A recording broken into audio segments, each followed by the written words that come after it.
Buenos días, alumnos del grado 11. Espero que estén sanitos junto con su familia. Vamos a ver el cuento. El cuento es una narración breve y sencilla acerca de sucesos real o imaginario que de forma agradable y artística lo podemos manifestar oral o en forma escrita. El cuento nace de la tradición oral y viene del latín computare, que significa contar. Los primeros cuentos tenían su origen folclórico y tenían muchos elementos mágicos. Anteriormente, los cuentos no se diferenciaban de los mitos, ni de las leyendas, ni de las fábulas. Tenían el mismo contenido y la misma estructura. ¿Cuáles son las características del cuento general? Pues que tiene una acción, o sea, un inicio, un nudo y un desenlace. Actualmente pues hay cuentos que se dejan para que la imaginación del lector le dé su desenlace. El tema es el elemento móvil del relato. En él gira toda la historia. Los personajes son seres, pueden ser cosas imaginarias o reales.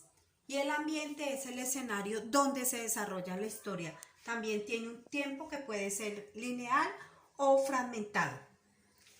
El hombre siempre ha tenido la necesidad de contar pues todos los sucesos que acarrean en su vida diaria, y para eso lo hicieron de forma oral. Cuentan que los primeros cuentos que llegaron a América fueron cuentos orientales que lo trajeron en el siglo X, los piratas, los mercaderes y los esclavos. Esos cuentos llegaron acá a través del descubrimiento, y la mayoría de cuentos vienen del Oriente. En cada país pues lo han adaptado de acuerdo a la idiosincrasia de cada uno.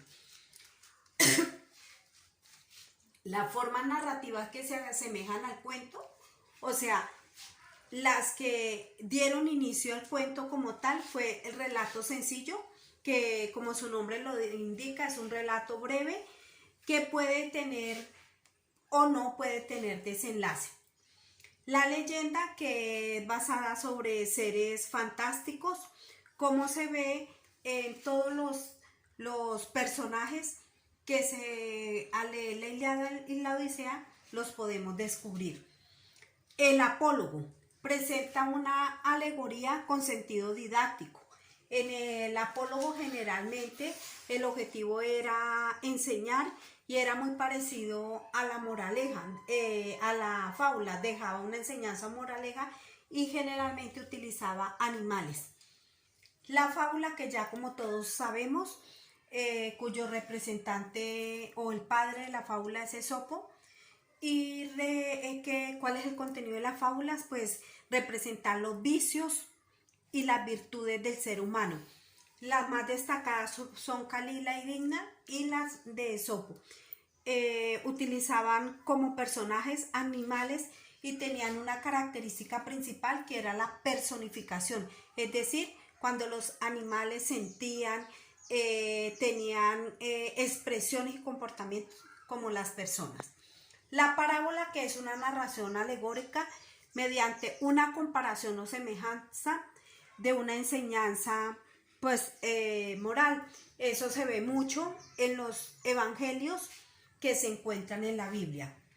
Y el ejemplo o exemplo, tenemos un ejemplo muy grande, que son los de escribió don Juan Manuel, que fueron los del conde Lucanor, que se valía de su amigo Petronio para pedirle consejos sobre algún negocio o algo que él iba a hacer.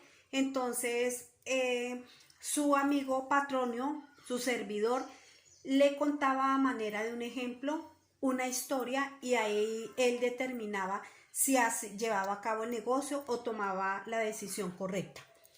Los proverbios, que ahorita generalmente se conocen como aforismos o como dichos, sentencias o máximas, es una reflexión muy profunda, tiene un pensamiento filosófico muy, muy grande, y es de sabiduría popular.